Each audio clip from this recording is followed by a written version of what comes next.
Aura. Definitely check me out there. I am on the Stewart and Media Entertainment page as well. Shots out to the entire SME family. Yes, sir. Check it out. Doug Stewart is the host. He is the leader of the pack. He hosts a show live Monday through Friday, 10 to 12. Definitely hop on there. Check him out. He'll let you know when the show is going to drop. And check out all the other shows on the Stewart Media and Entertainment Network. When you go to Spreaker, if you don't search my show, search the Doug Stewart Show or Stewart Media and Entertainment. Search any of those. You'll get to all the shows. Doug, again, has about 12, 15 shows. Best way to describe it, they are all unique. They are outside of the box internet radio for sure. Check them out. Shots out to the entire SME family. All right, let's get to these sports.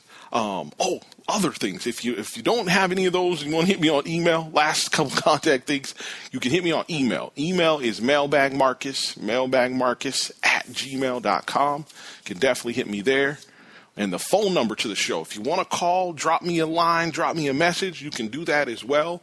Telephone number to the show is 404-806-1416. You can drop me a voicemail.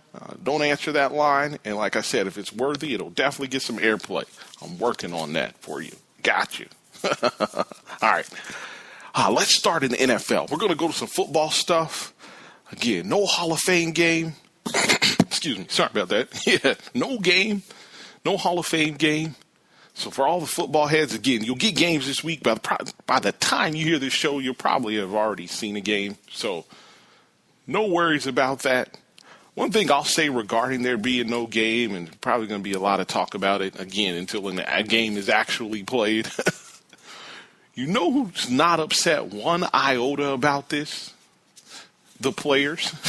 Gotta be honest. Players do not care. They're not upset about not having to play one extra meaningless game.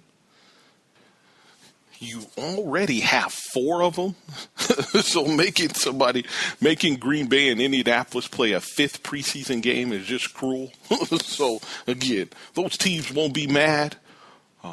Yes, there were some fans and different things that missed out on the game. But unless you're new to this, if you've never seen a Hall of Fame game before, just so you know, Aaron Rodgers wasn't going to play. And if you think you were going to see the Indianapolis Colts' new look offense with Andrew Luck and all of the weapons in that first preseason game, game number 5, yeah, good luck with that. So, yeah. Outside of the fans, hey, give them their money back. I'm pretty sure they got to, take in the entire experience. Yes, there's some dollars lost. Suits are mad, but they'll get over it. They will get over it. I'm glad everyone is invested in their teams. I am really glad everyone is keeping up with their teams. I'm not running into Detroit folks and have to tell them, yes, Calvin Johnson retired. So I'm glad everybody is abreast on their teams, because that is going to make talking football this year so much easier. Yes, we are going to bust out our championship board for sure when it comes to the NFL. And for all of you people, now that the regular season is about to start, or the preseason is about to start, and games are about to be played, I want you to write down this word, and let's hope we don't have to go back to this word all year long. Write it down, make a note, and just kind of make a mental note, make a mark every time you have to go back to this word. And the word is attrition. Again, health is wealth, especially in the NFL. And wishing nothing but health to your squads this year. Injuries are not an excuse. But it is what it is when your starters get hurt and you got to go get guys off the streets, and backups got to play and expected to perform like starters. It makes it extremely tough, and it seems like every year, just remember that word, attrition, and it's going to come up at some point, but again, wishing everybody nothing but health. Over in college, I'll leave it alone regarding the NFL. Like I said, when we get back, we have some things definitely going to put in do our picks. We'll do all that good stuff. Like I said, I got a different angle we're going to take with the football this year. So we'll put NFL to the side for now. And let's get over to college. Had some stuff regarding college. College is less than 30 days away. Matter of fact, we're about 3.5 weeks away from games. Labor Day weekend. And matter of fact, that Thursday before Labor Day weekend, we'll get games. I think that is the official kickoff to college football. South Carolina traditionally plays on that Thursday. I believe Tennessee even has a game on that Thursday. So again, we'll have a chance. It's just August, so we'll have a chance to talk about this all. But I'm very interested as I look at the Final Four, and again, we have this built-in debate already. Got your Power Five versus your Final Four teams. So I have questions. I got questions for you. And you can hit me up on email, mailbagmarcus@gmail.com. Hit me on Twitter, @SplashBrother. That is case sensitive, by the way. Capital S on Splash, capital B on Brother. Hit me on chat, whatever. Questions regarding this college football. 1, which conference, again, with the Power 5, Final Four, which conference is left out this year? 2, no particular order, really. What about Notre Dame?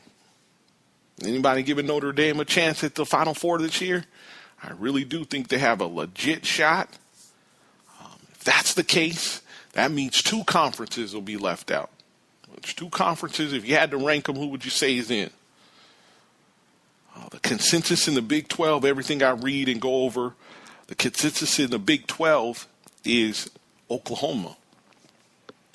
And I want to warn everybody about going with the consensus. If you remember, heading into the 2015 season, TCU was the consensus pick to win the Big 12. That Trayvon Boykin's coming back. They were coming off what many felt was them being snubbed the year before and not getting invited to the Final Four. Again, the Big 12 has issues with the no championship game. This will be the last year, I believe, without that. And then they will have a championship game going forward. But TCU was left out of the Final Four. They came here to Atlanta and they played Ole Miss in the Peach Bowl, and they beat the brakes off Ole Miss in the Peach Bowl. Absolutely, everybody thought, hey, they're going to win the Big 12. Again, we saw what happened. So just some words of caution when it comes to the Big 12. It always scares me, always terrifies me when everybody's picking the same way. So everybody's on Oklahoma. One team we can put a line through, and I hate to say it, but Baylor, yeah, you can go ahead and scratch them off the list. I don't think they win the Big 12 this year. Over in the Big 10, again, let's go around. We can go around the Power 5. Over in the Big 10, Ohio State, they are reloading. Urban Meyer will have them ready for sure. A bunch of guys who, for those who don't follow Ohio State, a bunch of people we've never heard of, the masses. But we'll know their names by the end of the year. It's going to be very interesting with Ohio State. Others have more faith in J.T. Barrett than I do. So it's going to be very interesting. They have probably the best quarterback in the conference. But again, inexperience everywhere else, and it's going to be interesting to see how J.T. Barrett leads that group on the offensive side. Michigan's schedule is cake this year. Hear this out about their 12 games. Of their 12 games, the first 5 games of the year are at home. They have 4 road games this year, and it's really the 4 mandatory that are in the conference. Again, 12 games, 8 at home. First 5 of the year at home. They don't travel outside of Michigan until sometime in October. Their non-conference this year is Hawaii, UCF, Colorado, all home games this year. And yeah, it gives you a chance at a very strong start. Very, very, very likelihood Michigan can be in that Final Four at the end of the year. I read this falsehood somewhere. It was like with the new playoff format, strength of schedule is now more important than it ever has been. Nah. Don't believe that. Do not believe that. And I can use Michigan as the prime example. Michigan last year started the year with Utah, Pac-12. Very tough game. End up losing that game. Start the Harbaugh era. And what ends up happening is when you play a non-conference game like that, in the Power 5 conferences, if you haven't noticed, the likelihood of you running through a Power 5 conference, I don't care who you are, the likelihood of you running through your conference, 8, 9 games, whatever it may be, undefeated, is very, very slim. If you're Michigan and you lose in the non-conference the way you did, you have now set yourself up to where, again, you have to go perfect. You can't have a freak play, punter, muff a punt, cost you a game, blown call if you're Michigan State against Nebraska. You can't afford any of that because you've already got one loss in the non-conference. Alabama has lost to Ole Miss twice the last 2 years. They've lost to them. Ole Miss has ended up stubbing their toe somewhere. But what ends up happening is if you lose one in the conference, it's okay if you're Alabama as long as you're playing Georgia State and Charleston Southern and Chattanooga and teams like that in the non-conference. It's okay to stub your toe because at the end of the year, you're probably going to end up in your conference championship game, especially if your conference has a championship game, which all 5 are going to have. So yeah, Michigan did the right thing. They replaced Utah with a Colorado. And I'm not saying that's how the schedule originally was supposed to work out, but they were playing somebody in the Pac-12 and they didn't put Michigan, Oregon, no. We'll take Colorado. Hey, I totally get it. So that's what you're going to see in college football. This is what happens when you have Power 5, only 4 teams get to go. That means the conference is left out. That means the conference is probably going to encourage you to schedule these cupcakes. Why would you go out again and risk taking a loss, Alabama, USC, week 1? Why would you risk that knowing you still have your whole conference to run through and a championship game? So, yeah, this is why this thing needs to be moved to 8 teams. It's not going to happen. We'll save that conversation for later on. Kirk Herbstreit hit me to something a long time ago. He said, hey, man, we can talk about this stuff, playoffs, 8 teams, 16 teams, 4 teams, whatever. Nothing's going to happen until the contracts are up. So we'll be on this Final Four, Power 5 for the foreseeable future until the contract is up. So it is what it is regarding that. But it'll be interesting. What I'm looking forward to is to see how the scheduling changes over the years. Because I believe teams, they know, hey, no need in putting somebody super tough. I've watched Georgia fall victim to this. No need in putting somebody super tough in the non-conference on their schedule. You're already playing, if you're USC, you already play Notre Dame. If you're Georgia, you already play Georgia Tech, whatever. That's tough enough. Yeah. All right. Also around the Big Ten, finish off with the Big Ten. Iowa's schedule is super cake.